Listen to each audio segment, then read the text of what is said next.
Gusto mo bang maging private at secure ang Facebook account mo? Alam mo ba na may feature sa Facebook na pwede mong gamitin para i-lock ang inyong profile at limitahan kung sino ang makakakita ng inyong mga personal na impormasyon at mga post.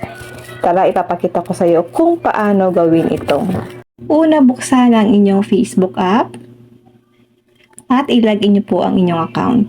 Pagkatapos, pumunta sa iyong Facebook profile, pwede mong itap ang inyong profile picture o ang pangalan mo para mapunta sa iyong profile.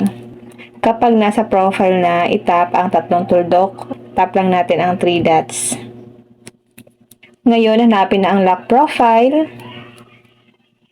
Itap ito at makikita mo ang impormasyon tungkol sa kung ano ang mangyayari kapag nilock mo ang inyong Facebook profile. Kapag nakalock ang profile mo, mas limitado ang makikita ng mga taong hindi mo kaibigan sa Facebook. Maaari ring maging mas pribado ang inyong mga post at photos at ilang impormasyon sa profile. Kung okay na sa iyo, itap mo lang po ang lock your profile.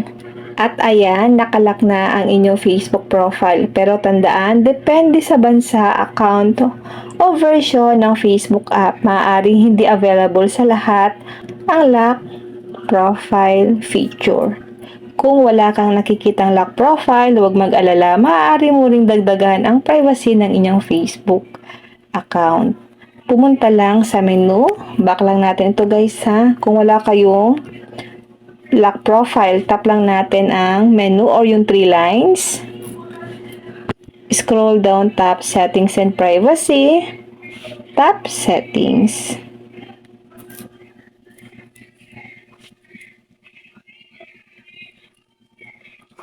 Hanapin mo ang privacy checkup. Dito, maaari mong piliin kung sino ang makakakita ng inyong future post, kung sino ang maaaring magpadala sa iyo ng friend request, at kung paano ka mahanap ng ibang tao sa Facebook. Maaari mo ring i-review ang inyong profile, information at mga dating post para sa mas maging pribado ang inyong account. Kaya kung gusto mong mas protektado ang inyong personal info sa Facebook, mas magandang i-check ang inyong mga privacy settings paminsan-minsan.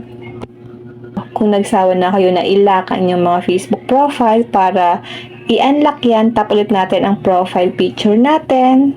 Tap i-lock your profile. Tap unlock. Tap unlock your profile. You unlock your profile. Tap lang natin ang okay.